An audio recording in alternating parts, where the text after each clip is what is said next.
Hey, so today we're going to go through Module 7, Lecture 1.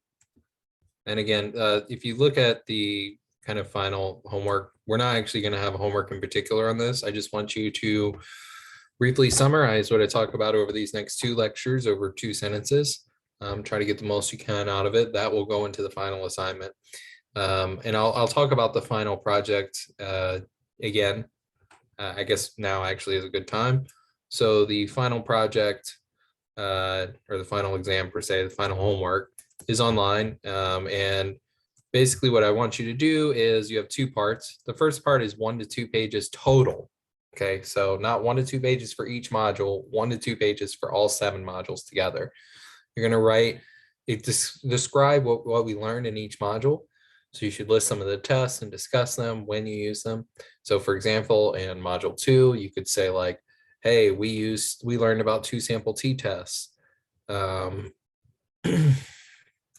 could say like this. You could say as an example, we learned about 2 sample and t-tests in module 2. 2 sample t-tests are used to compare the means of a continuous variable between 2 categorical groups. We use the function t.test and R to do this, and p-values less than 0.05 typically mean that the means of the 2 groups are statistically different. So you'll write 1 paragraph, so 3 to 5 sentences for each module, and collectively those should take up definitely at least 1 page and up to 2. It shouldn't be any more than 2 pages. So that'll be one page minimum, 2 page maximum, describing what's going on, what happened in each module. So today's lecture, right, you also want to describe, okay, well, what is survival analysis? And try to explain that in 2 to 3 sentences. And then I have another lecture, how to work with a statistician. Well, how do you work with a statistician? So what are some tips and tricks that you learned from the lecture to actually do that? The second part of this assignment, of your final assignment, is you're going to find some paper online that uses some of the statistical methods we got in class. Those could come from anywhere. They could come from JAMA. They could come from blood. They could come from public health, anywhere really. They just use some statistical methods. So you have to use a t-test at the very least, or a Wilcoxon test, or linear regression, or logistic regression, or Cox regression, or ANOVA, or Fisher tests, or Wilcox tests, whatever they use. They got to use some statistical method that we talked about in this class. So you're going to write a 1-page summary of the paper. And in the paper, you're going to talk about what statistical methods that they use, that we use in the class, talk about what the paper did, right? Why is it important? And then the conclusion that they made based on the methods in particular. So as an example, right, let's say you find a paper related to pregnancy and COVID-19. So you might want to say, okay, they performed, for example, logistic regression to predict whether or not the fetus was viable at the end of their pregnancy, and they had COVID-19 during it. And they did a multivariable logistic regression. These were the results that they got. You would walk through that whole process, explain, hey, they did this just like we did a logistic regression. Here's what they concluded. Or even, hey, they did a linear regression to predict something, or they did a t-test or Fisher test.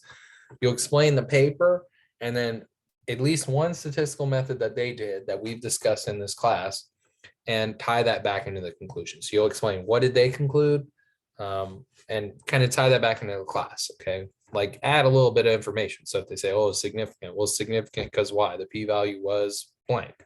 The means were blank, those kind of things. So just find a paper out there.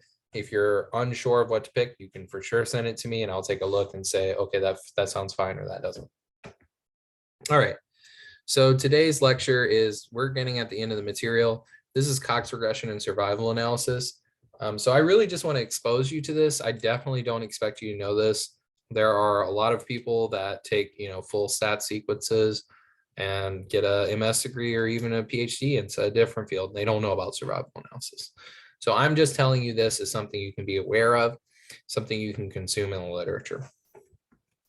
So say we want to know if a new treatment A increases the mean survival time of a person. So, hey, you only have 12 months to live, but if you take this treatment, you could live 18 months, as an example, compared to some standard therapy B for cancer patients. Ideally, what you would do is you do a clinical trial, right? And you'd follow in patients in the clinical trial until death. But if treatment A is successful, people might live a long time, right? So if treatment A does improve survival and you give treatment A to a bunch of people and treatment B to a bunch of other people, and you want to wait until everyone dies, you could be waiting 100 years, right, for your trial. So what we do in this case is we use censoring. So censoring, that's to say, basically, let's say I gave somebody treatment A 5 years ago. I check in with them. They're still alive. They haven't died yet. Well, I'm going to use the bit of information that this person has lived 5 years. I'm going to use that data in my analysis. So that's censoring. So I know that they've lived at least 5 years. They've been censored. They will die at some point in the future, but as of 5 years, they have not.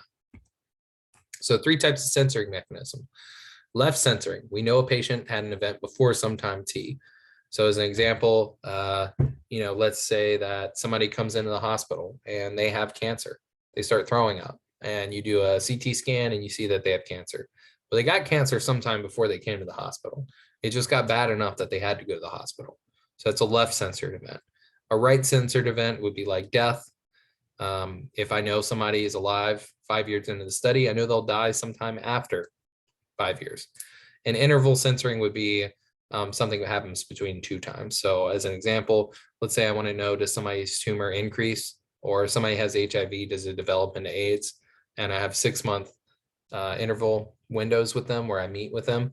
And, in January, they're fine. And in July, that patient has developed AIDS. Well, I don't know when exactly they developed AIDS, but I know sometime between January and July. So for right censored data, which is most survival studies in terms of cancer, right, where we've got basically the censoring is somebody's still alive. We know they're still alive, but they will die at some point in the future just because they will die.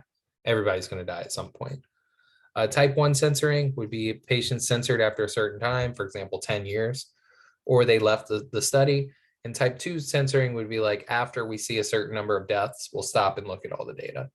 So that's what they actually use in the Pfizer study. In the Pfizer study, they use type 2 censoring. They also looked at their time to event variable was time to getting COVID. Interval censoring again. So consider a time to event outcome where we look at metastasis for some type of cancer. So this is a patient's timeline where each vertical line met where they went into a routine appointment. So they went to a first appointment, a second, a third, a fourth. At the red appointment, the doctors noticed a metastasis of their tumor. So we don't know exactly when it happened, but we know it happened between the second visit and the third visit sometime. So that's interval censoring. And that's usually added into your data. So when we have partial information like this in statistics, we use that information. Right censoring, the most common, the only kind we'll look at in this class. So here's a patient survival time. They enrolled in a study and the arrow represents where they died. So they died sometime way over here. And the red line is when the patient left the study and they moved and they stopped answering emails. I could never get in touch with this patient again, but I know at some point they'll die after this red line. This red line, all I know is that they lived to this red line. I don't know when they died. So I use that information, that partial information that, hey, this person has definitely lived up to this line. They're still alive for all I know. Okay, Kaplan-Meier estimates. You might hear of these Kaplan-Meiers and log rank tests. Those will probably be things that you'll hear about in the literature. So S of T here is a survival time. So it's the probability of patients survive past time T. It's a survival distribution, and you can use that to estimate the mean survival time. S of 365, for example, is the probability a patient lives more than 1 year. So if you had no censoring, all patients died, then the average survival time would just be the mean of all the death times, which you could use to test hypotheses about mu, just like a t-test, whatever.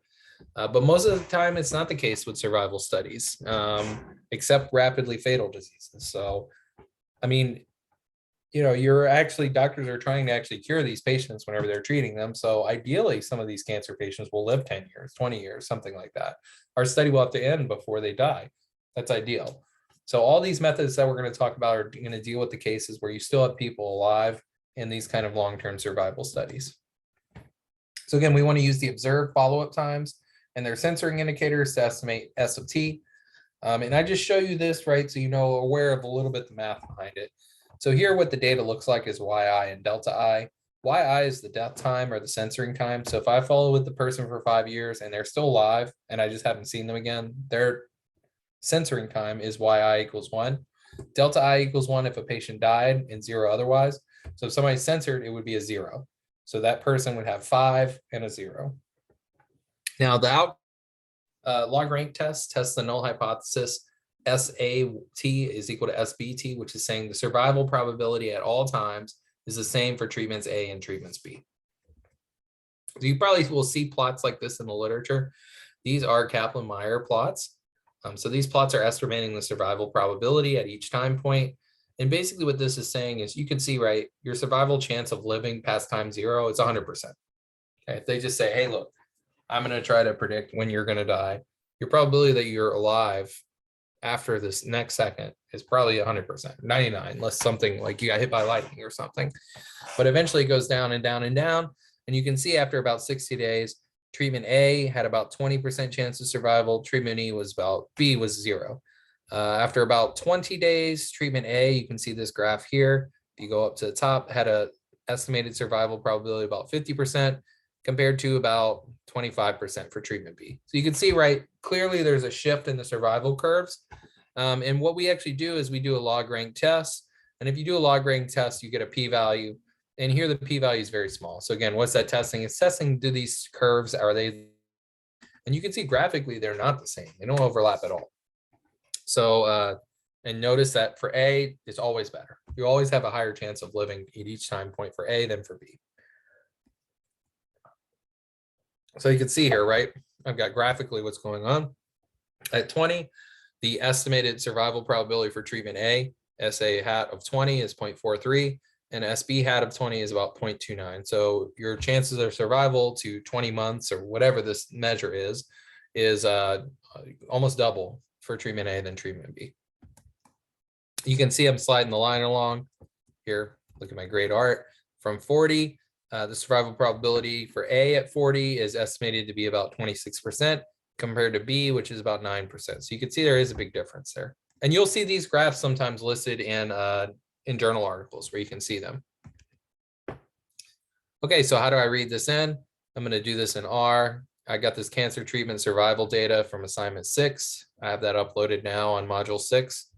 I'm going to read in the data. This is where, as usual, where I have my folder location. This is my data. We've got treatment, age, CCI, male identity, smoking status, whether or not they died, and their time since enrollment. So here I have yes, no, did they die? And here that I have when's my last follow-up time. So one person had died after 5 days or 5 weeks or whatever this measure is. So how do I fit this? I fit this, first I have to load the survival package. So using library survival. If you don't have that, you're going to want to install it with the install.packages survival. Then to do this, I'm going to fit the data using this. This is saying, hey, look, I'm going to do a serve fit. So serve fit is like GLM. So think about it like this. So just analogous, serve fit is analogous to GLM and LM. They're all kind of same. And you can see that, right? Because if you look at the syntax here, it's got this little functional thing. The one thing you have to add for serve fit is you have to add a survival object. So I have to wrap this serve and I put my follow-up time here. And then I put my yes, no, did somebody die here. And then I put this tilde1 for, I just want the overall estimate. So when I plot this, right, I can see this is my overall estimate. And then I plot the thing, plot M1, I saved it here, and then I'm just plotting it. You can see it's a really nice curve. This is the estimate, and I have 95% confidence intervals too. Now, if I want to do this for treatment, the only difference is you see here, I've got this this tilde1.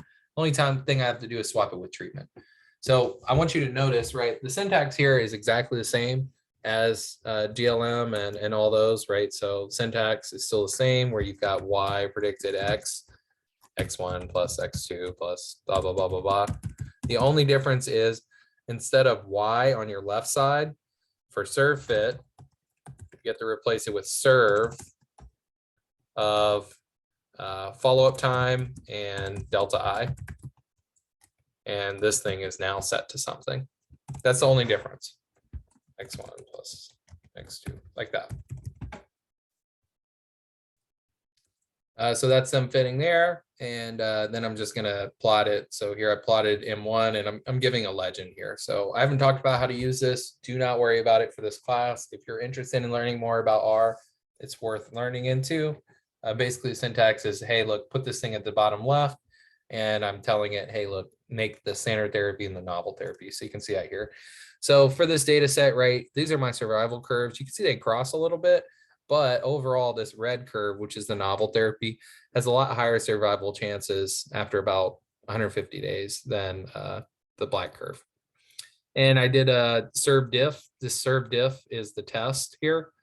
So instead of serve fit, serve diff does the p-value for the log rank test.